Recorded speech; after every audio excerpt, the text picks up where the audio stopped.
Derrière les murs de la Casbah chapitre 7. La bonne. Un beau jour, mon père amena une bonne qu'il alla chercher à la campagne et qui partagea nos misères quotidiennes. Elle était issue d'une famille pauvre, mais mangeait bien à sa faim avec les siens. Son nom était Majouba et elle était assez belle fille. Ses parents avaient cru qu'en l'envoyant chez mon père, en ville, elle allait vivre décemment. Ils étaient même persuadés qu'elle irait à l'école. Mon père ne leur avait-il pas dit qu'il la traiterait comme ses propres enfants? Seulement il ne leur avait pas dit comment ils étaient traités chez lui ses enfants. Il ne leur avait donc pas menti et elle allait subir le même sort que nous. À l'époque, notre père ignorait toujours que sa femme avait cessé depuis fort longtemps de nous considérer comme ses enfants ou tout simplement comme des enfants. Nous étions déjà ses domestiques qui la servaient au doigt et à l'œil et elle n'avait pas besoin d'une bonne, mais elle se garda de le lui dire. Et puis elle était enceinte et avait l'occasion de vider sa colère sur 3 enfants au lieu de 2. Majouba était toute contente d'être en ville et de voir, pour la première fois, la télévision en noir et blanc que notre père acheta pour assister aux soirées télévisées de la grande chanteuse arabe Kaltoum. Mais au bout d'une semaine de travaux forcés et de famine, elle le dit à notre père. « Excusez-moi shérif, je suis une bonne soie mais pas pour mourir de faim. Votre femme ne nous donne que les maigres restes des repas qu'elle partage avec ses frères et sœurs qui viennent souvent manger chez elle. » Il nous regarda alors dans les yeux ma sœur et moi et nous demanda à tour de rôle. « Tu ne manges pas à ta faim ?» demanda-t-il à Saïda. « Non. » répondit-elle.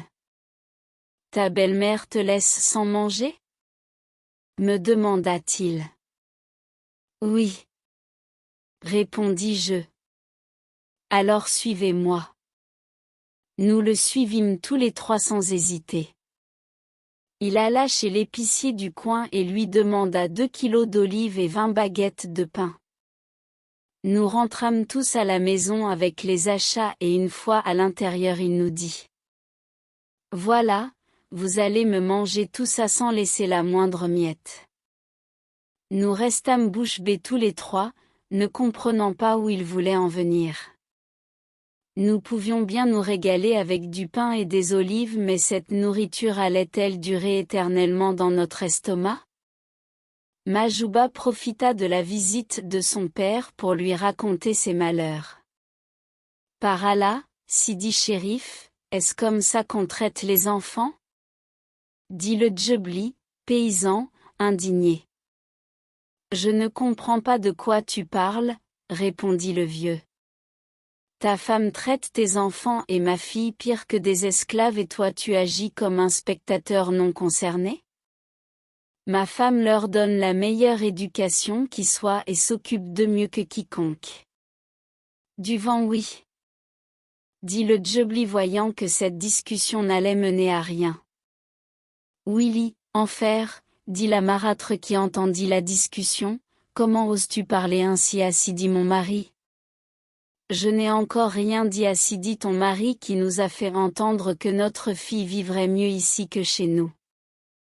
Mais à ce que je vois, les bêtes sont mieux traitées là où nous vivons que les enfants qui vivent ici, répondit le Djebli tout en passant sa main sur le visage amaigri de sa fille qui pleurait.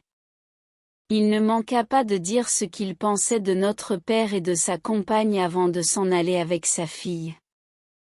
Ce fut la première et la dernière bonne que la marâtre allait avoir, car les bonnes auraient pu être des témoins à charge si la marâtre avait mené à bien ses tentatives d'assassinat à notre égard.